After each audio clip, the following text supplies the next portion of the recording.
तो आज के आपके करंट अफेयर्स 27 अगस्त 2021 के सबसे पहला करंट अफेयर है आधार बारे। ठीक है, आपकी सरकार ने क्या किया था, जो आपके एम्प्लॉयज प्रोविडेंट फंड होता है, प्रोविडेंट फंड क्या होता है?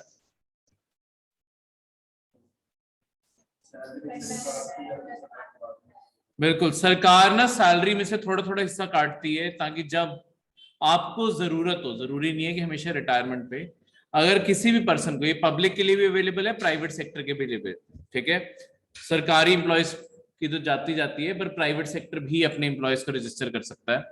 इसमें क्या होता है कि अगर कभी भी उस एम्प्लॉय की लेट्स सपोज, चलो एक तो रिटायरमेंट आ गई, या उससे पहले कभी लेट्स सपोज उसकी नौकरी चली गई, उसके पास हमेशा एक तरह से ये सेफ्टी फंड है, ये एक तरह से सेफ्टी नेट है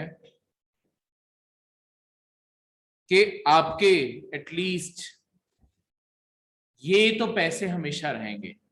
तो अनएम्प्लॉयमेंट के टाइम ये फंड एक्सेस किए जा सकते हैं, ठीक है, चाहे टेम्पररी अनएम्प्लॉयमेंट हो, ठीक है, या कुछ ही मतलब महीने के बीच में, या थोड़ी लॉन्ग टर्म होगी है, ठीक है, तब ये फंड एक्सेस किए जा सकते हैं, नहीं तो रिटायरमेंट के टाइम। तो ये आपके प्रोविडेंट फंड के साथ आपके सरकार ने आधार कार्ड लिंक करना कंपलसरी कर दिया था। लास्ट ईयर के अगर यूपीएससी की बात करूं, लास्ट ईयर के यूपीएससी में आपके क्वेश्चन आया था इंश्योरेंस सेक्टर का। लास्ट ईयर भी ऐसी ही न्यूज बनी थी, और मतलब न्यूज आई हुई थी करंट अफेयर में, और उससे यूपीएससी में क्वेश्चन बन गया था। क्वेश्चन क्या था कि आधार में, मतलब आधार के रिगार्डिंग था, और उसमें ये स्टेटमेंट थी कि इंश्योरेंस सेक्टर में आधार लिंक करना कंपलसरी नहीं है। ठीक है, वो स्टेटमेंट गलत थी। इंश्योरेंस सेक्टर के लिए पिछले साल सरकार ने कंपलसरी कर दिया था, यही न्यूज थी कि जिन लोगों का नहीं हुआ उन्हें इंश्योरेंस लेने में प्रॉब्लम आ रही। वैसे ही इस साल आपके एम्प्लॉयज प्रोविडेंट फंड के लिए सरकार ने कंपलसरी कर दिया है कि जिन लोगों को इसे एक्सेस करना है, इसे चलाए रखना है अकाउंट को, उन्हें अपना आधार इससे लिंक करना जरूरी है।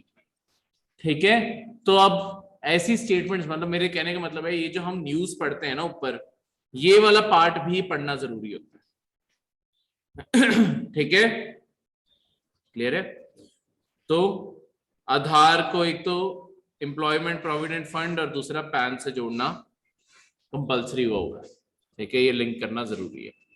तो इस तरीके से आपका ये सब कुछ सिस्टम आपका धीरे धीरे सरकार कर क्या रही है। आधार अपने आप में है क्या, अब आधार के ऊपर आते हैं।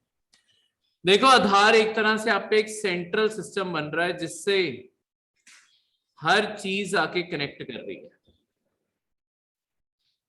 ठीक है, एक सेंट्रल सिस्टम है जिससे हर चीज आके कनेक्ट कर रही है। तो इसमें क्या है कि आपके सेंटर बाद में पॉलिसी मेकिंग के लिए एक बिग डेटा एनालिसिस कर सकता है। एक चीज होती है, मैं आपको पूरा पूरा अलग शीट पे समझाता हूं। देखो, आजकल ना एक बहुत बड़ा इमर्जिंग फील्ड है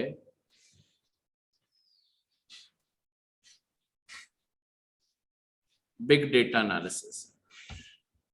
देखो, सरकार के पास हर चीज का डेटा आ रहा है, आपके बैंक अकाउंट्स का डेटा आ रहा है, आपके मोबाइल्स का डेटा आ रहा है, हर चीज, मतलब आपने कोई कार खरीदी, घर खरीदा, कुछ भी खरीदा, एक तरह से सारा का सारा डेटा बहुत ज्यादा बल्क में हो जाता है, बिग डेटा है।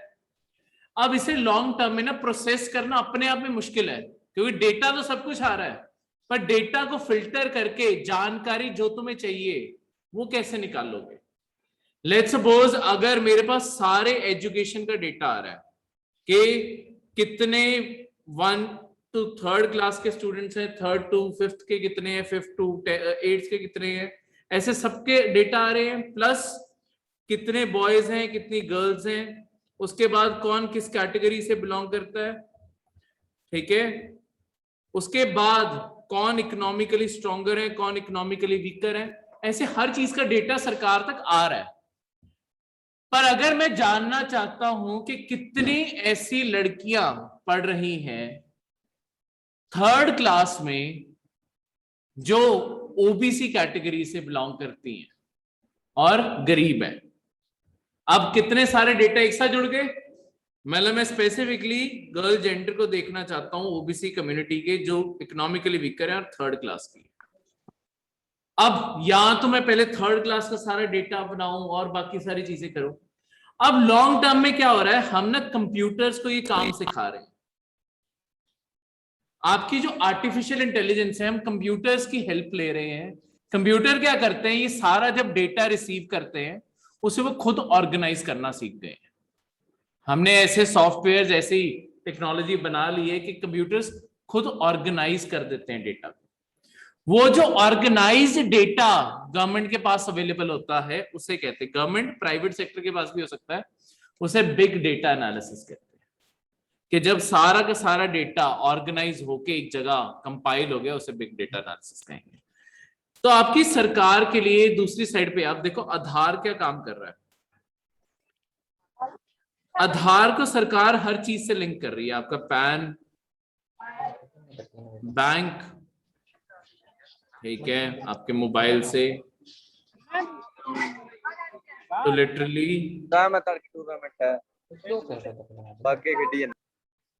ठीक है, आपकी हर साइड से और भी चीजों के साथ, मतलब इंश्योरेंस सेक्टर, हर चीज के साथ आपका आधार लिंक होता जा रहा है।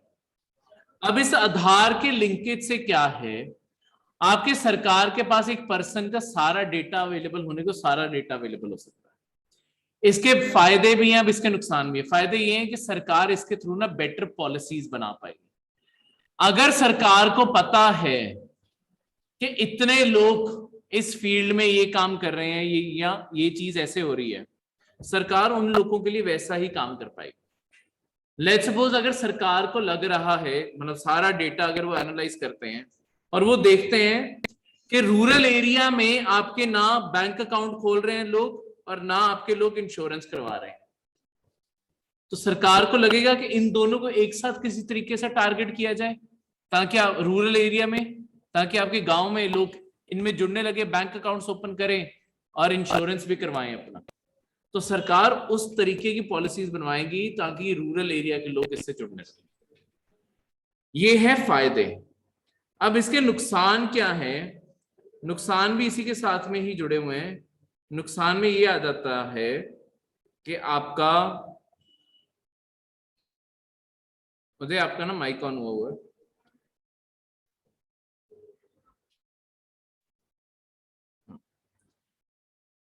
नुकसान में ये है कि सरकार आपके बारे लिटरली हर चीज जानती है। आपने लास्ट टाइम कब बाहर खाना खाया था, लास्ट किसे कॉल मिलाई थी, कितना टाइम बात की है, ठीक है, लास्ट टोल से भी कहां पास किए हो, सरकार को ये तक पता है। तो प्राइवेसी कोई नहीं है, ठीक है। तो यहां पे प्राइवेसी का इश्यू बनता है, क्योंकि सरकार को इवन ये चीजें देखो कहां तक जुड़ी हैं। अब कभी कोई पर्सन हॉस्पिटल जाएगा, हॉस्पिटल में आईडी प्रूफ के तौर पे आधार चाहिए, वहां पे आधार देगा। तो अगर जिसे कोई डिजीज है उसका डेटा भी आधार में जुड़ गया, मतलब उन्होंने मेडिकल रिकॉर्ड तो साथ में जोड़ ही दिए ना अपने रिकॉर्ड्स में, बाद में उस आधार को ट्रेस किया जाएगा तो पता चल जाएगा उसने क्या, कब इलाज करवाया था और किस चीज का इलाज करवाया था। तो इसके चलते हुए इंडिया में ये भी केस आने लगे कि बहुत सारे जो HIV पेशेंट्स है ना, वो इलाज करवाना छोड़ गए, क्योंकि उन्हें ये डर बैठने लगा कहीं हमारी इंफॉर्मेशन लीक होगी। क्योंकि वैसे हमारे सोसाइटी में एक फोबिया है, ठीक है, HIV एड्स को लेके, ठीक है। चाहे सरकार ये बार बार फैलाती है कि ये बीमारी छूने से नहीं फैलती, पर तब भी ये फोबिया जो बैठा हुआ है, उसके कारण जो प्रॉब्लम्स हैं उसे सॉल्व करना जरूरी है, ठीक है। तो इस कारण कई लोग इलाज करवाना बंद हो गए कि कहीं हमारे आधार की डिटेल्स लीक हो गई तो कहीं हमारे आसपास के लोगों को पता ना चल जाए कि हम कितने बीमार हैं, क्योंकि सोसाइटी हमारी रिएक्ट भी तो ऐसे करती है, बुलाना छोड़ देती है। तो इस कारण, ठीक है। अब याद ही है जब कोविड शुरू हुआ था, कोई थोड़ा सा खांस दे हर कोई दूर भाग लेता था उससे, ठीक है। तो ये चीज अपने आप, तो जो बीमारी इतने सालों से एग्जिस्ट कर रही है वो तो फिर बहुत ही ज्यादा लंबे पीरियड से गुजर रहे हैं।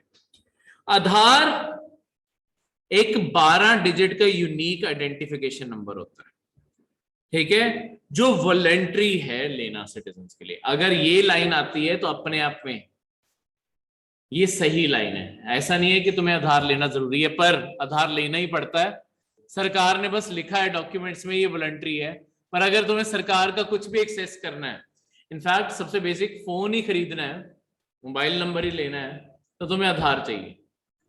ठीक है, तो वॉलेंटरली है वैसे ये स्कीम सिटीजन्स ऑफ इंडिया के लिए, एनआरआईज के लिए भी, जो इंडिया में नहीं रह रहे एनआरआईज उनके लिए भी, और इवन इंडिया के अंदर जो फॉरेन नेशनल्स रह रहे हैं ना, इंडिया के अंदर जो 182 डेज से ज्यादा इंडिया के अंदर फॉरेन नेशनल्स को रहता है, वो भी आधार बनवा सकता है अपना। ठीक है, तो ये उनके लिए, जैसे कि लेट्स सपोज 182 से ज्यादा, जैसे हमारे इंडिया में बहुत सारे फॉरेन से आके इंडिया में काम कर रहे हैं, या सबसे पास लगा लो जो नेपाल से या भूटान से इंडिया आके काम कर रहे हैं, अब उन्हें भी तो मोबाइल्स तो उन्हें भी चाहिए। वो मोबाइल इंडिया में कैसे खरीदेंगे अगर उनके पास इंडिया कोई आइडेंटिफिकेशन ही नहीं है? तो इस कारण आधार वो भी ले सकते हैं। तो अब अगर हर कोई आधार ले रहा है तो क्या ये आपकी सिटीजनशिप का प्रूफ हो सकता है? नहीं।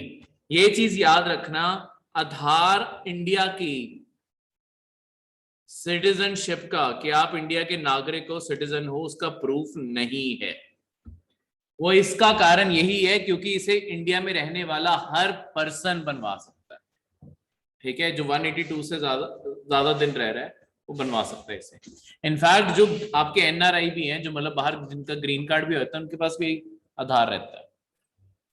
ठीक है, ग्रीन कार्ड वाले अभी भी इंडियंस ही होते हैं, बस उन्हें रहने की जगह वहां मिल जाती है। सिटीजन होता है जहां परमानेंट कोई बंदा जब पहुंच जाता है। क्लियर है? सिटीजन और ग्रीन कार्ड में कंट्रीज फर्क करती हैं। इस टाइम देख लो, जो अफगानिस्तान में भी लोग निकाले जा रहे हैं, मैंने कल ही कहा था ना, इस्लामिक स्टेट अटैक करेगी, और कल ही बॉम्ब ब्लास्ट हो गया। तो ये बहुत बड़ी पॉसिबिलिटी है। जब मैंने तुम्हें कहा कि अमेरिका वापस आएगा अफगानिस्तान में, और अगली बारी तालिबान का पार्टनर बन के आएगा, दोस्त बन के आएगा, उसकी रियलिटी कल, मैंने कल ही बोला था और बाई चांस कल ही हो गया। ठीक है, वो यही है कि साथ के साथ कल ही इस चीज का, क्योंकि इस्लामिक स्टेट बढ़ती जा रही है। अफगानिस्तान में तभी कभी पीस नहीं आती, एक खत्म होता है अगली चीज आ जाती है। अब तालिबान का चाहे राज आ गया है, पर अब इस्लामिक स्टेट खतरा बनी बैठी है। ठीक है, अब वो कुछ सालों में बढ़ेंगे इस्लामिक स्टेट वाले, और जैसे जैसे वो बढ़ेंगे फिर अमेरिका वापस आए। ये तो अभी पहला ब्लास्ट था, अगर नहीं निकले ये तभी 31 अगस्त से पहले निकल जाना चाहते हैं। इस्लामिक स्टेट ने और अटैक करने हैं। तो ये भी बिग डेटा एनालिसिस कि आएंगे वापस। ठीक है, आधार दुनिया का सबसे बड़ा बायोमेट्रिक आईडी सिस्टम है। बायोमेट्रिक क्या होता है? क्या आपके सिर्फ फिंगरप्रिंट्स लिए गए हैं इसमें? बिल्कुल। आपके क्या क्या, जब सबने कभी ना कभी बनवाया है, आपके क्या क्या चीजें आपके रिकॉर्ड की गई थी वहां पे आधार में? सारे फिंगर का प्रिंट लिया गया था और रेटिना स्कैन लिया गया था। ठीक है, आपकी आंखों का एक स्कैन लिया जाता है ना, वो क्यों लिया जाता है? जब फिंगरप्रिंट ले लिए, रेटिना क्यों जरूरी है? देखो, एक तो फिंगरप्रिंट लॉन्ग टर्म में कई बारी, जैसे जो लेबर है ना खासकर, उनके ना बिल्कुल ही घिस जाते हैं हाथ, उनकी जहां पे फिंगरप्रिंट होता है ना वो काम नहीं करता। दूसरा, फिंगरप्रिंट ऐसी चीज है जो सबके लिए यूनिक तो होती है, पर ये इतनी रिलायबल नहीं है। ठीक है, क्योंकि इसमें एडिट्स किए जा सकते हैं, तो लोग बदल भी सकते हैं।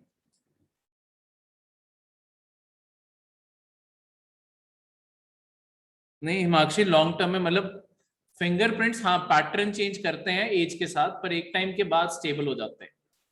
पर वैसे क्योंकि जितना तुम हैंड से काम करते हो ना, कोई भी जैसे खासकर लेबर है, उनके फिंगरप्रिंट्स ना लिटरली घिस चुके होते हैं, तो वो वहां काम ही नहीं करता। और इससे भी बढ़ के लेट्स सपोज कोई पर्सन ने, लेट्स सपोज एक क्रिमिनल था, बहुत ही वांटेड क्रिमिनल, उसने कल अपने हाथ ही कटवा दिए कि मैं पकड़ा ही ना जाऊं। ठीक है, प्लास्टिक सर्जरी करा ली, बिल्कुल एक्सट्रीम बॉलीवुड प्लॉट ले जाते हैं, प्लास्टिक सर्जरी करा ली। ठीक है, अपनी सारी उंगलियां कटवा दी कि मैं पकड़ा ही ना जाऊं। अब तुमने कंफर्म करना है, आंखें तो वही रहेगी, ठीक है। तो इस कारण आईज का भी स्कैन लेके रखा जाता है, क्योंकि हमारे जो रेटिना होता है, हमारी जो आंख होती है, उसमें भी हर एक का यूनिक प्रिंट होता है, वो सेम नहीं होती, ठीक है। अंदर भी ऐसे ही पैटर्न्स होते हैं जो सबके लिए यूनिक होते हैं, ठीक है। किसी की आंखें बिल्कुल सेम नहीं होती, ठीक है। ये सिटीजन्स का प्रूफ नहीं है, ये जैसे मैंने आपको पहले बताया। क्लियर है। दूसरा, पीएम केयर्स, ठीक है। आपके सुप्रीम कोर्ट ने आपके सेंट्रल गवर्नमेंट को पूछा है कि क्या पीएम केयर का फंड जो बच्चे अनाथ हुए हैं अब कोविड में चलते हुए, क्या उनके लिए भी यूज करोगे, ठीक है। क्योंकि अगलों के तो सारे गार्डियंस ही चले गए, अब अगलों का खर्चा कौन उठाएगा। तो पीएम केयर आपने फंड इसी चीज के लिए बनाया था कि कोविड में हम कोविड के लिए पैसा यूज करना चाहते हैं। तो क्या ये उन इफेक्टेड फैमिलीज के लिए भी होगा जो कोविड में, खासकर ऑर्फन्स जिनका कोई भी गार्डियन नहीं बचा, मतलब दोनों पेरेंट्स की डेथ हो गई है, ठीक है, या ईदर ऑफ देयर पेरेंट्स, उनका कैसे ध्यान रखोगे। तो इससे हमारा पीएम केयर फंड न्यूज में आ जाता है। देखो, पीएम केयर फंड आपका स्पेसिफिकली पेंडेमिक, जैसे कोरोना वायरस और उसके आगे सिमिलर पेंडेमिक्स को हैंडल करने के लिए एक फंड बनाया गया। इस फंड के कोई डॉक्यूमेंट पब्लिक नहीं है, पर इसके जो चेयरमैन है वो प्राइम मिनिस्टर ऑफ इंडिया है, और इसकी ट्रस्टीशिप में, मतलब बाकी जो सपोर्टिंग ट्रस्ट बनाए, इसे ना एज अ ट्रस्ट बनाया गया है, एज अ प्राइवेट ट्रस्ट बनाया गया इसे, ठीक है। इसी कारण बोला जाता है जो आपका पीएम केयर है, क्योंकि ये प्राइवेट ट्रस्ट है, सरकारी नहीं बनाया गया, तो इसके डॉक्यूमेंट्स पब्लिक नहीं है। तो ये इसके ट्रस्टीज में चेयरपर्सन है, इसके प्राइम मिनिस्टर हैं, बाकी ट्रस्टी मेंबर्स हैं minister of defence, home affair और मिनिस्टर ऑफ फाइनेंस। ये 3 लोग ट्रस्टी हैं, ठीक है इसके। तो याद रखना 3 कौन कौन इसके ट्रस्टी हैं और मेन मेंबर, मतलब चेयरपर्सन कौन है, ठीक है। जो पीएम केयर फंड है वो एक प्राइवेट एंटिटी है, इसी कारण उसका डेटा पब्लिक नहीं है। क्लियर है। तो एक प्राइवेट फंड है। अब इसमें एक बहुत बड़ी एक और भी कंट्रोवर्सी हुई थी जब पीएम केयर फंड बनाया गया था।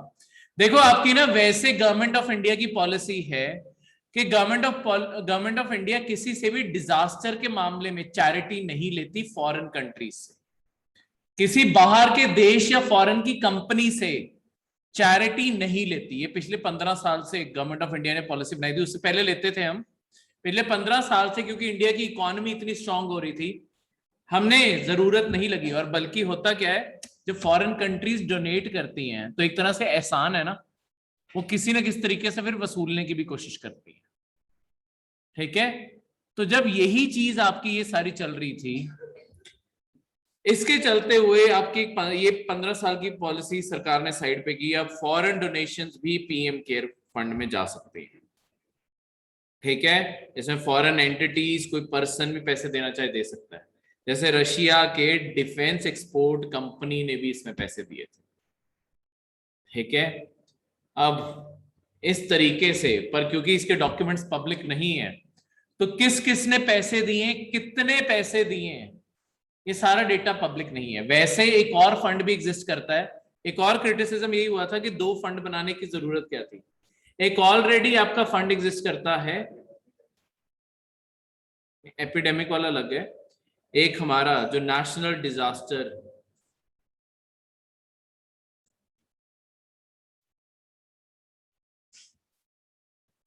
रिस्पॉन्स फंड, ये एक और फंड है, ये भी प्राइम मिनिस्टर के अंडर आता है, पर ये एक पब्लिक फंड है, सरकारी फंड है। इसमें कोई भी डोनेट करता है वो ना वेबसाइट पे लिस्ट होता है कि इस पर्सन ने इतने पैसे पे किए, ठीक है। और सारा सरकारी पैसा है, सरकारी अकाउंट्स में जाता है, कैग अकाउंट करता है। तो ये इंडिया के अंदर कोई भी डिजास्टर आता है, उस हर डिजास्टर के लिए बनाया गया, ठीक है।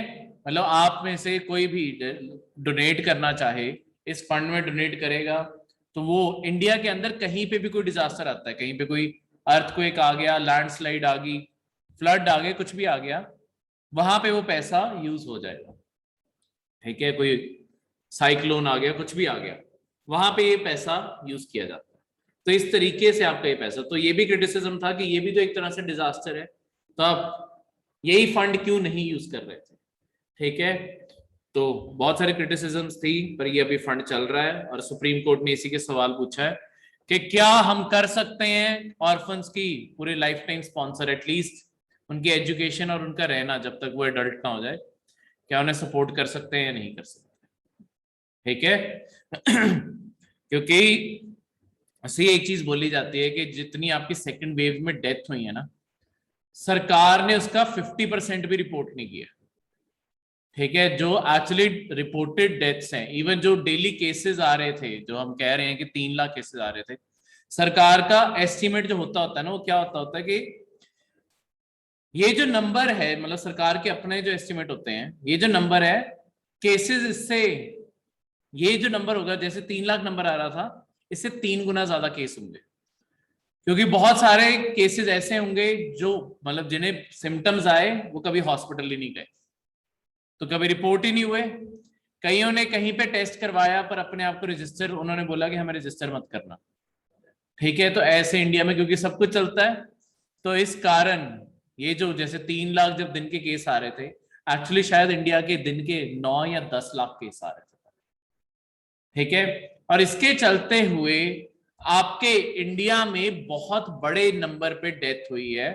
18 to 45 ये जो एज ग्रुप है ना, इसमें बहुत डेथ्स हुई है। ये सेकेंड वेव ने इसको सबसे ज्यादा इफेक्ट किया था। अब जो थर्ड वेव है वो 18 से नीचे वालों को इफेक्ट करने के लिए वो ज्यादा हार्मफुल मानी जा रही है। ठीक है, तो ये वेरिएंट अपने आप को ऐसे चेंज कर रहा है। पहले हम बुजुर्गों को देख रहे थे, अब उससे कम तो अपने आप को वैसे ही चेंज करता जा रहा है। तो ये जो इफेक्ट है उसके कारण क्या है कि इस एज ग्रुप में, ये जो 40s और मतलब इवन 50s के ग्रुप में, यहाँ पे बहुत सारे लोग पेरेंट्स थे, बच्चे अभी यंग थे, वो अचानक ही सारे के सारे ऑर्फन हो गए। तो इस कारण एक बहुत बड़ा इंडिया के ऊपर क्वेश्चन खड़ा हुआ है कि हम इतने ऑर्फन्स को कैसे डील करेंगे। एस्टिमेट है कि 30 से 40 लाख बच्चे सिर्फ कोविड के कारण ऑर्फन हो। तो इतने बच्चों का कैसे टेक केयर किया जाएगा, वो देखने वाली बात।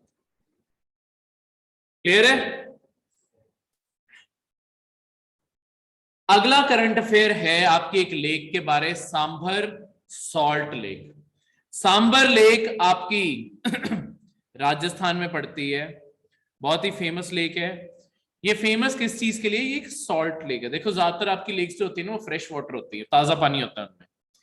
ये जो लेक है इसमें नमकीन पानी है, राजस्थान के बीचों बीच पड़ती है और ये नमकीन पानी है। और इसका दूसरा क्या है, इस लेक के ना आसपास, जहां पे ये लेक है, इसके इसीलिए आसपास आपके बहुत सारी सॉल्ट की फैक्ट्रीज भी हैं, क्योंकि इस लेक की ना एक नेचुरल प्रॉपर्टी है कि आपके जो इसके लेक के कोने हैं ना, ये वहां पे नमक के खुद ही ढेर लगाती जाती है, तो वहां से नमक कलेक्ट करके नमक बनाया जाता है।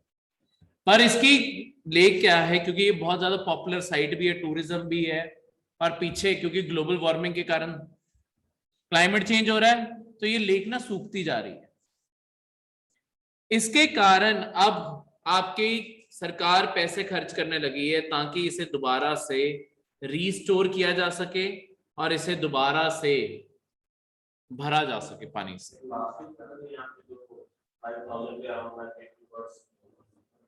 हाँ जी बिल्कुल, यहाँ पे लास्ट ईयर माइग्रेटरी बर्ड्स बहुत बड़े नंबर में मरे थे, इसीलिए क्योंकि यहाँ पे क्या है, एक तो पानी की कमी हो रही है, ऊपर से पोल्यूशन इतना हो रहा है इसके अंदर, ताकि यही सारी प्रॉब्लम्स के कारण यहाँ पे ये इशू क्रिएट हो रहा है।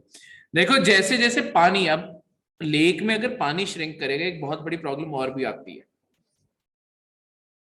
ये आपकी लेक है, ठीक है, सॉल्ट लेक में खासकर सॉल्ट के रिगार्डिंग कहीं पे भी, जैसे समुद्र में भी, जैसे हमने एक वो टेक्नोलॉजी की भी बात करते हैं ना कि हम समुद्र का पानी यूज करके फ्रेश वाटर बना लेंगे, नमक अलग कर देंगे, फ्रेश वाटर यूज कर लेंगे। अब जब तुम ऐसे पानी, आपकी पानी के अंदर नमक की कंसंट्रेशन बढ़ती जाएगी, ठीक है, क्योंकि इस लेक में अगर पानी कम हो रहा है, नमक तो उतना ही है ना, वो तो इसकी मिट्टी में ही है, ठीक है, तो नमक तो उतना ही है, तो यानी कि सॉल्ट और ज्यादा पानी के अंदर बढ़ता जा रहा है। अब इतना सॉल्ट जो इसके अंदर रहने वाली जो फिशेस हैं और आपकी जो बर्ड्स इसके ऊपर फीड कर रही हैं वो बर्दाश्त नहीं कर पाती। ठीक है, कोई भी जो जानवर होता है ना, देखो कोई भी फिश लगा लो, कोई भी एनिमल लगा लो, हर एक की एक टॉलरेशन लिमिट होती है कि हम किसी केमिकल को या किसी चीज को कितना टॉलरेट कर सकते हैं। ठीक है, अगर उससे ज्यादा होगा तो आपका साथ के साथ वो जानवर मरने शुरू हो जाते हैं।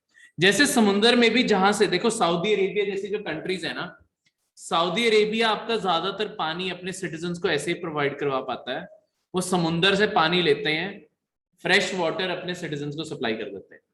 पर ये जो पूरा प्रोसेस होता है ना, इस पूरे प्रोसेस में अब नमक भी तो कहीं निकालना है, वो नमक फाइनली एक अलग कंटेनर में ना पानी में ही इकट्ठा हो रहा होता है। बस अब बात क्या है कि इस पानी में आपकी सॉल्ट की कंसंट्रेशन बहुत ज्यादा होती है। जिस पानी में आपकी सॉल्ट की कंसंट्रेशन बहुत ज्यादा होगी उससे एक साथ अलग नाम से बुलाया जाता है, उसे कहते हैं ब्राइन। जो पानी में सॉल्ट नमक बहुत ज्यादा होगा, बर्दाश्त की लिमिट से बाहर होगा, उसे कहेंगे ये पानी ब्राइन है। ठीक है, ये वर्ड एक खास अलग इसके लिए एग्जिस्ट करता है। तो इसमें प्रॉब्लम क्या आ रही है, जब ये सारा पानी, अब ये पानी स्टोर करके थोड़ी रख सकते हैं, तो वो क्या करते हैं, उठा के ये पानी समुद्र में फेंक देते हैं। अब जहां जहां समुद्र में वैसे तो पानी मिक्स हो जाएगा, पर जहां पे एक बारी फेंका जा रहा है वहां पे एक बारी के लिए तो कंसंट्रेशन बड़ी रहेगी ना। और अगर खासकर जब तुम लगातार फेंक रहे हो इतने पूरे एरिया में, तो आपके नमक ज्यादा ही रहेगा। धीरे धीरे पानी फैलेगा जरूर, पर यहाँ के एरिया में तो नमक ज्यादा ही रहेगा। अब इसके कारण प्रॉब्लम क्या आती है, यहाँ पे ना आपकी वहां पे जहां पे वो पानी गिर रहे हैं वहां पे सारी मेरीन लाइफ मर चुकी है। उसके कुछ आसपास का एक सर्कल बन चुका है जहां पे कोई फिश नहीं रहती, कोई पानी समुद्र के अंदर कोई प्लांट नहीं है, कुछ नहीं है, सब खत्म हो गया। नहीं, राजस्थान में तो पानी की प्रॉब्लम है कि वहां पे बारिश कम होती है, बारिश नहीं है, और दूसरा रिवर्स नहीं नहीं नहीं नहीं, सिर्फ सांबर ये लेक है एक, बाकी फ्रेश वाटर भी है वहां पे। राजस्थान में ज्यादातर पानी की कमी इसलिए क्योंकि वहां पे बारिश कम होती है। ठीक है, जहां पे भी बारिश की कमी होगी वहां पे पानी अपने कम, क्योंकि देखो आपके, हम ज्यादातर एक जो हमें मिथ है, हम जो फ्रेश वाटर पीते हैं जैसे घरों में बैठे हुए भी जो टैप से पानी आता है, हमें लगता है ये नदियों से पानी आ रहा है। नदियों से पानी घरों में नहीं जाता। ठीक है, उससे पहले तो कैप्चर करना ही बहुत मुश्किल है। ठीक है, आपका ज्यादातर जो हमारे घरों में पानी सप्लाई होता है वो होता है अंडरग्राउंड वाटर। आपके शहरों के अंदर हर जगह पे ना आपके ट्यूबवेल बने हुए हैं, वो ट्यूबवेल से पानी निकाला जाता है और फिर भेजा जाता है। यहाँ दूसरी चीज, आपके जो डैम्स हैं, जहां पे डैम बनाए गए हैं, वो डैम में क्योंकि पानी खड़ गया वहां से निकाला जाता है। तीसरा सोर्स है जो आपकी लेक्स हैं, वहां से पानी लिया जाता है। रिवर से बहुत कम पानी आता है, वो सिर्फ आसपास के कुछ एरिया में ही सप्लाई हो पाता है और कहीं नहीं पानी जाता। हाँ, वो ज्यादातर खेतों के लिए यूज करते हैं, वो भी क्या कहते हैं पीछे डैम से आ रहा होता है। डायरेक्ट नदी से पानी निकालना ही बहुत मुश्किल है, क्योंकि वो फ्लो कर रहा है ना, फ्लो करते हुए वाटर को ना पाइप्स में डालना मुश्किल है। इसीलिए उन्हें पहले किसी डैम बना के उन्हें रोका जाता है उस पानी को थोड़ा, जब पानी रुकेगा तब तुम पंप कर सकते हो उसे बाहर। ठीक है, चलते हुए पानी को पंप करना मुश्किल है। इस कारण जो आपके, जब तभी आपके छोटे मोटे बैरियर ही बना लेते हैं कम से कम, ताकि पानी स्लो हो जाए, रुकना शुरू हो, फिर उस रुके हुए पानी से निकाल लें। पर हमारे घरों में जो 90% इंडिया में और दुनिया में भी 90% जो पानी सप्लाई हो रहा है वो अंडरग्राउंड वाटर है। ठीक है, राजस्थान में इसी चीज की कमी है, क्योंकि अंडरग्राउंड वाटर जाता कहां से है, आपके रिवर्स, लेक्स, या जो आपकी बारिश होती है वो धीरे धीरे सॉइल के अंदर पानी जाता है, सॉइल में जाके बहुत नीचे जाके आपकी ना जमीन में बने हुए हैं, जहां पे पानी इकट्ठा हो जाता है ना, जहां पे जैसे हम गांव में मोटर भी लगाते हैं, सबको लगाते हैं, उन्हें कहते हैं एक्वीफायर्स, जहां पे आपके नीचे पानी इकट्ठा होता है। ऐसा नहीं है कि तुम रैंडमली कहीं पे भी खड्डा खोदोगे नीचे पानी आ जाएगा, ऐसा नहीं होता। उसे पहले टेस्ट करना पड़ता है कि कहाँ पानी आएगा। तो जहां पे पानी होगा वहीं पे आपका वो ट्यूबवेल बन सकता है। तो ये नीचे आपके ऐसे जमीन के अंदर जगह ढूंढी जाती है जहां पे जाके पानी इकट्ठा हो गया, यहां पे हम अपनी मोटर लगाते हैं और यहां से पानी बाहर खींच लेते हैं। ठीक है, ये होते हैं एक्विफायर जो जमीन के अंदर बने होते हैं। ठीक है, तो इन्हें रिचार्ज करके रखना बहुत जरूरी होता है। तो उसके लिए बारिश होनी या किसी जगह पे पानी इकट्ठा करोगे, वहां से नीचे नीचे धीरे धीरे जमीन के अंदर पानी जा रहा है। क्लियर है? हाँ जी, है बहुत ही छोटी और बहुत ही कम। ज्यादातर सऊदी अरेबिया रेगिस्तान है। ठीक है, पर अब सऊदी अरेबिया लॉन्ग टर्म में क्या कर रहा है, अपना यही समुद्र का पानी यूज कर करके सऊदी अरेबिया अपने आप को ग्रीन कर रहा है। एक बहुत बड़ा इनिशिएटिव चल रहा है सऊदी अरेबिया में अपने आप को ग्रीन करने का। मैं आपको दिखा भी देता हूँ। कर सकते हैं, ठीक है, वही अब आगे सोचा जा रहा है। ये ना एक इंडियन +2 के स्टूडेंट ने दिमाग लगाया। उसने कहा कि हम मेहनत किस चीज की कर रहे हैं। मैं आपको पहले, एक मिनट पहले मैं आपको ये बता दूं, फिर मैं ये याद करवाना, फिर मैं आपको सऊदी अरेबिया सिम कर क्या रहा है।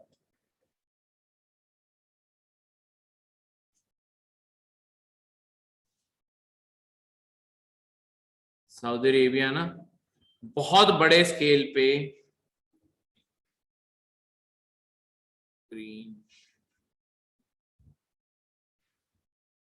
फार्मिंग के नाम से आ जाए ना, सैटेलाइट की इमेज, हाँ ये दिखाना था मैं। एक मिनट, मैं सबको ऑनलाइन भी दिखाता हूँ सऊदी अरेबिया में क्या चल रहा है इस टाइम। सऊदी अरेबिया ना अपने पूरे रेगिस्तान में ऐसे ग्रीन बेल्ट्स तैयार कर रहा है। तो ऐसे ग्रीन कलर के वो व्हीकल्स, मतलब ऐसे ग्रीन कलर के सर्कुलर फार्म्स हैं। ये पूरा एक फार्म है। अब देखो वहां पे क्या है, हमारे इंडिया जितना फालतू का पानी भी नहीं है।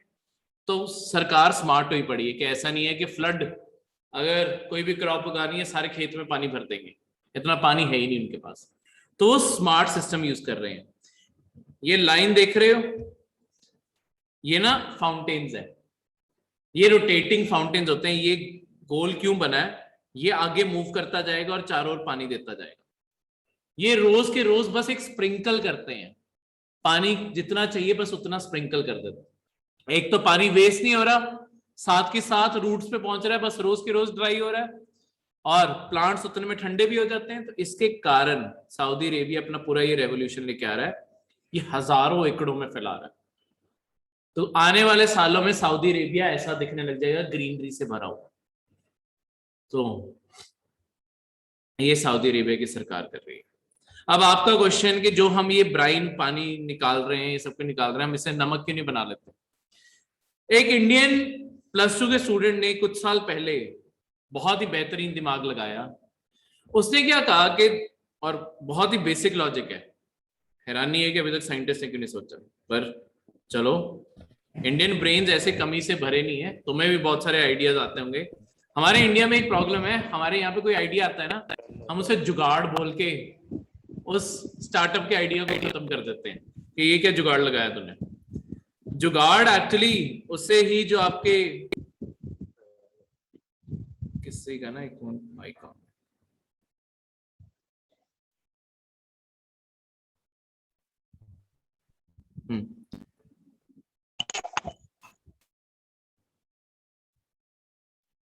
तो किसी ने, हाँ, जुगाड़ को इंग्लिश में प्रोटोटाइप कहते हैं कि इसी से फाइनल मॉडल बनाएंगे। तो एक इंडियन स्टूडेंट ने क्या किया, उसने कहा कि देखो ये पानी का एक ग्लास है, हमें इसमें से चाहिए क्या, पानी। प्रॉब्लम क्या है, नमक। इसमें ज्यादातर है क्या, इसमें मैक्सिमम क्या है, पानी होता है ना मैक्सिमम। तो 90% तो पानी है। हमारी प्रॉब्लम क्या है, इसके अंदर का 10% सॉल्ट जो बीच में कहीं मिक्स हुआ है। तो हम इस चीज पे क्यों जोर लगा रहे हैं कि ये 90% कैसे निकाल लें? ये 10% को अलग कर दिया, 90% तो अपने आप ही प्योर रह गया। तो हम कम वाली चीज के ऊपर जोर क्यों लगाते हैं? तो उसने एक बहुत ही सिंपल से एक्सपेरिमेंट परफॉर्म किया और ये आगे बहुत बड़ा फ्यूचर होल्ड करता है हमारे लिए फ्रेश वाटर का। उसने कहा कि हम ऐसा कोई केमिकल ऐड कर सकते हैं, और ऐसे केमिकल्स एग्जिस्ट करते हैं जो सॉल्ट से रिएक्ट कर जाए। सोडियम ही है, ठीक है, सोडियम कार्बोनेट बना दो, कार्बन इसके अंदर डालो, वो क्या होगा, आपके इसके पत्थर बन के नीचे सेटल होने लग जाएंगे। पत्थर सेटल हो गए, अंदर से पानी निकाल लो, ये रहा नमक, वो रहा पानी, ठीक है। तो बहुत ही बेसिक सोल्यूशन, और खर्चा भी कुछ नहीं है, तो बहुत सस्ते में अनलिमिटेड पानी। अगर समुद्र का पानी हमें मिलने लग जाए, अनलिमिटेड पानी है हमारे पास, पानी की तो कमी नहीं बची, फिर तो चलाओ हर शहर में फाउंटेन्स, कोई कमी नहीं है, ठीक है। बस पाइप्स लगाओ किस तरीके से समुद्र तक, जहां मर्जी हर जगह फाउंटेन्स ही फाउंटेन्स लगा दो।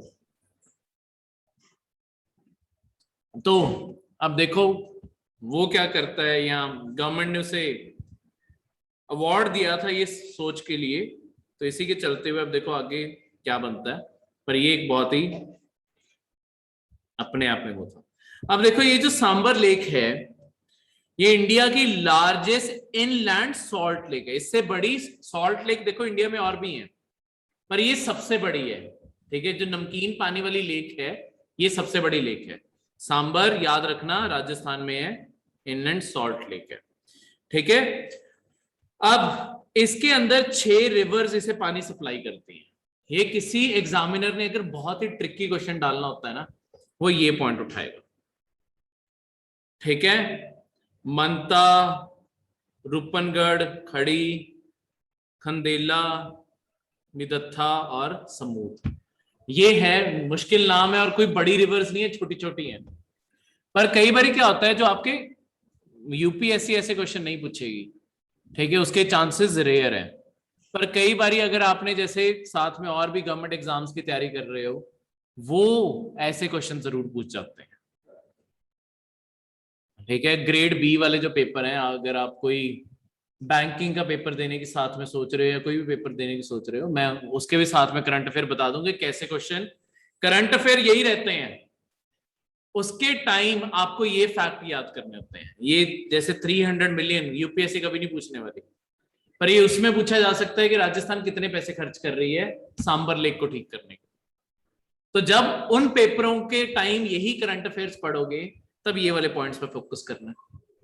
यूपीएससी वाले टाइम पे सांबर इनलैंड लेक है, ठीक है, ब्राइन वाटर, ये सारी चीजें जो कंसेप्ट है, यूपीएससी कंसेप्ट की गेम है, बाकी पेपर वो है।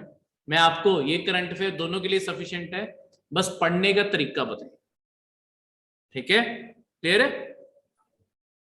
क्योंकि मुझे पता है कोई एक सिंगल पेपर की कम ही लगा के चल रहा होता है, एक बार ही होता है कि कोई भी कहीं सिलेक्शन हो जाए। इस कारण मैं तुम्हें बता दूं कि इस तरीके के करंट अफेयर पढ़ ले अगर किसी और पेपर में अपेयर हो रहे। नेक्स्ट इज नंदी हिल्स, ये आपके कर्नाटका में पड़ते हैं, ठीक है। नंदी हिल्स, नंदी किस चीज को रेफर करते हैं,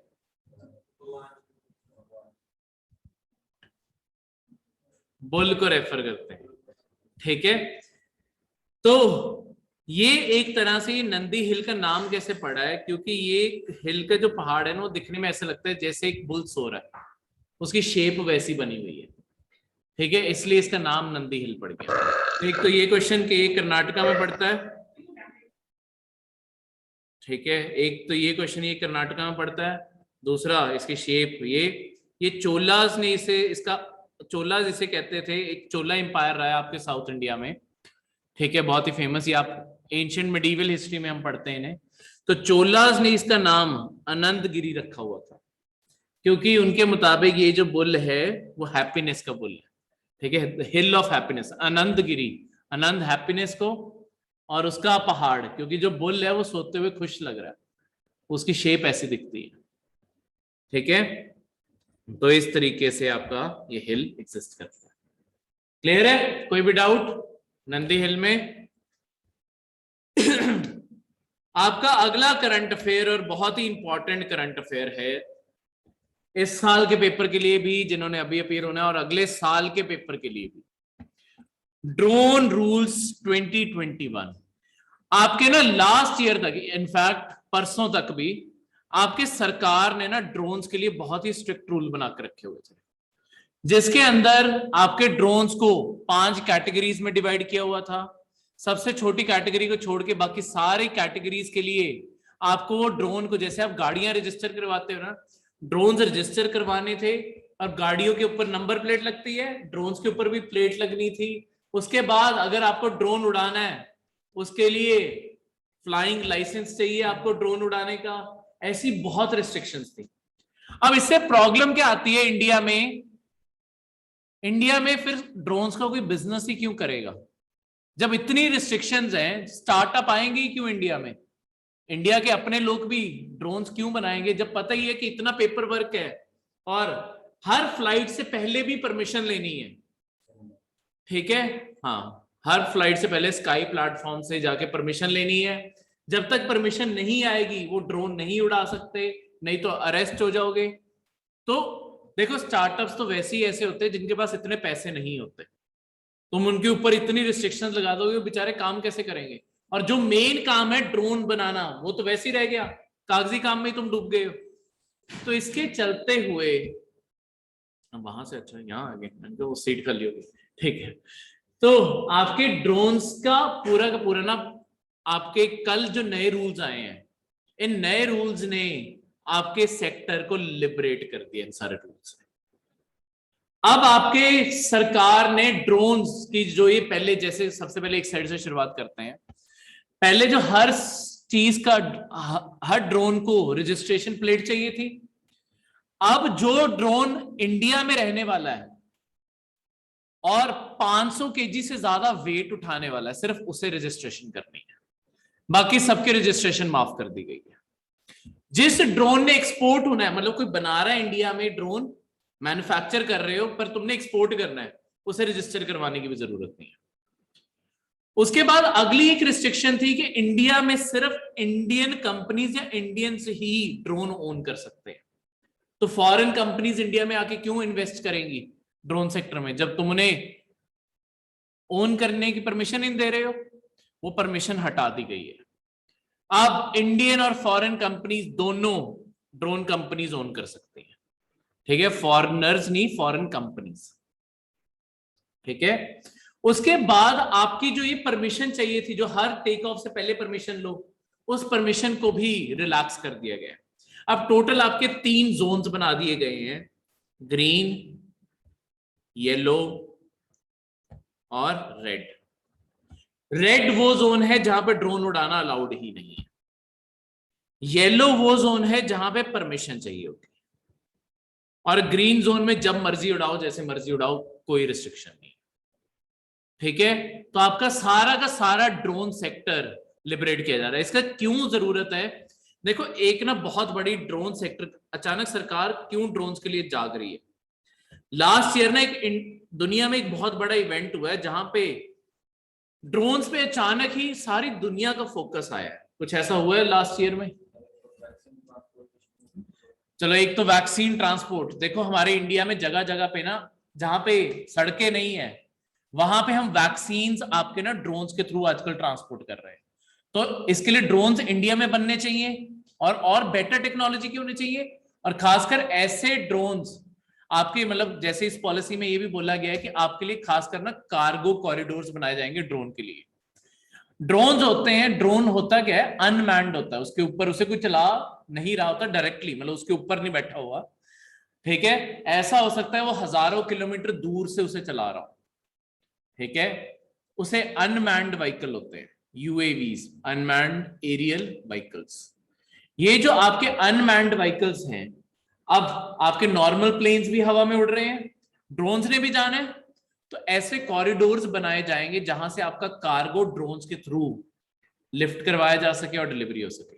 तो हम जैसे Amazon जैसी कंपनी जो अभी कहती हैं 1 डे डिलीवरी, वो शायद आ जाए 1 आवर डिलीवरी, 1 घंटे में ड्रोन आपके छत पे कुरियर फेंक के भाग जाएगा।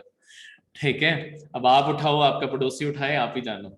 ठीक है, तो ये आपका फ्यूचर है। तो इसके लिए इंडिया तैयारी कर रहा है। दूसरा, लास्ट ईयर ना एक बहुत बड़ा, हाँ, डिफेंस में एक लास्ट ईयर ना डिफेंस में इसका बहुत बड़ा एक एडवांटेज दिखा।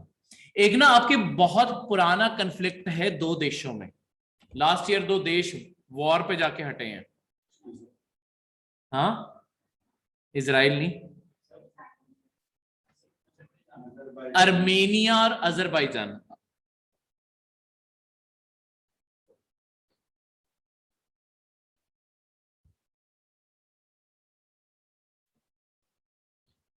ये 2 देश लास्ट ईयर ना फुल स्केल वॉर पे गए हैं, लड़ पड़े ये बुरी तरह। दोनों ने फौजें एक दूसरे के इलाकों में घुसाने की कोशिश की, ये सब कुछ की। इससे पहले भी हिस्ट्री में बथेरी बारी लड़े हैं, पर हुआ क्या है, हर बारी आर्मेनिया जीतता है।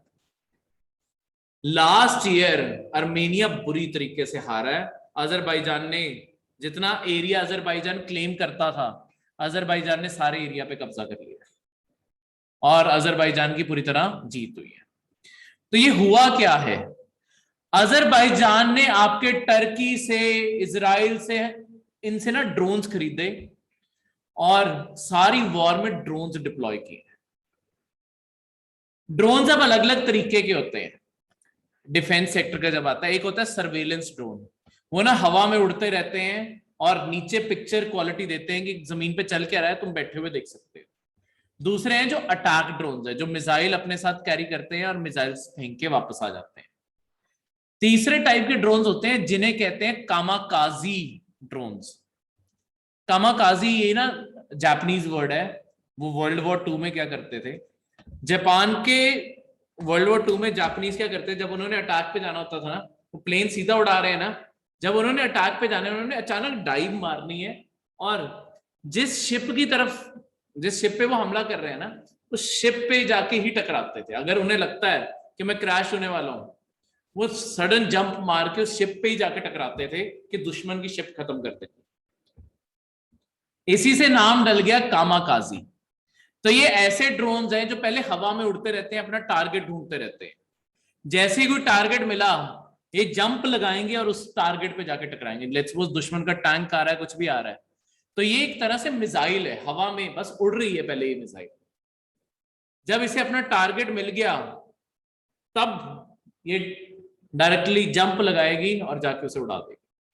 तो ये जो आपके ऐसे ड्रोन्स थे, इन्हें यूज करते हुए आपके अजरबैजान ने आर्मेनिया को बुरी तरीके से हराया और इससे अचानक ही दुनिया में इंपॉर्टेंस पता चल रही है कि ड्रोन क्या रोल प्ले करने वाले हैं आने वाले टाइम में डिफेंस सेक्टर में। इसीलिए इंडिया भी चाहता है कि हम ये ड्रोन्स का फायदा उठाएं। उसके लिए जरूरी होगा कि हम खुद ड्रोन्स बनाएं और इसलिए ये ड्रोन्स की रेगुलेशन रिलैक्स की जा रही है ताकि हमारी टेक्नोलॉजी बेटर होगी, तभी तो डिफेंस में आ पाएंगे। पहले आम कार्गो के तो बने, डिफेंस के तो तब बनेंगे, फिर धीरे धीरे वो टेक्नोलॉजी इवॉल्व हो। ठीक है, तो अगले 5 से 7 साल में हम इंडिया में अपने खुद के, अभी भी इंडिया ड्रोन अपने बनाता है, पर अभी सारे के सारे पब्लिक कंपनी है, सरकारी कंपनी है जो बना रही है। प्राइवेट कंपनी आएगी तो और ज्यादा कंपटीशन बढ़ेगा, तो ज्यादा बेटर ड्रोन बनेंगे। इस कारण ये किया जाता है। क्लियर है? तो ये सारे के सारे जो आज नए रूल्स आए हैं, वो सारे के सारे यहाँ पे लिख दिए गए।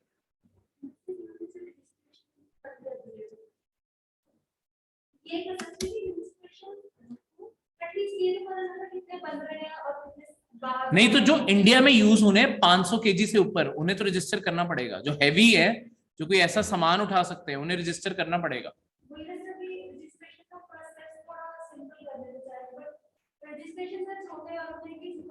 अब बात सुनो, तुम क्या कहते, एक स्टार्टअप हो, तुम्हारा भी ड्रोन फाइनल ही नहीं है, किसे रजिस्टर कराओगे?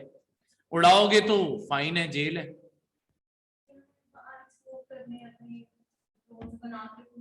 अरे तो वही तो बात है ना, पहले तो प्रोटोटाइप्स बनाओगे ना। और दूसरा, ये तो नंबर वैसे ही अवेलेबल होते हैं कि कितने ड्रोन्स बने। जो कंपनी बना रही है वो अपने फिगर्स जारी करेगी कि हमने इतने ड्रोन्स बनाए हैं।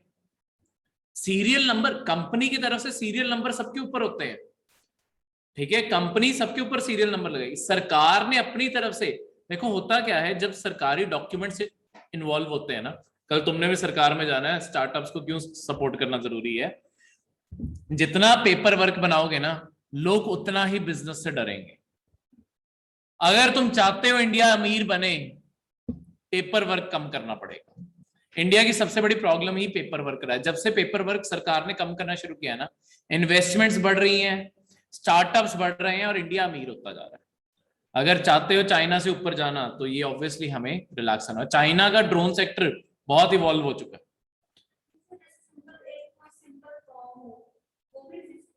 तो कंपनी तो अपने आप को रजिस्टर करके बैठी है ना, तुम कंपनी को ये कह रहे हो कि हर ड्रोन को रजिस्टर करें, वो थोड़ा मुश्किल है। अब जिसने खरीदा अगर बड़ा ड्रोन ले रहे हैं तो वो तो ऑब्वियसली उसे रजिस्टर करना पड़ेगा। जो कार्गो का भी काम कर रहा है, अब एक ड्रोन पे 500 केजी तो उठवाओगे ही ना उससे, तो वो अपने आप रजिस्टर होंगे, ठीक है। तो ये सारी रेगुलेशंस अब आई हैं, क्लियर है।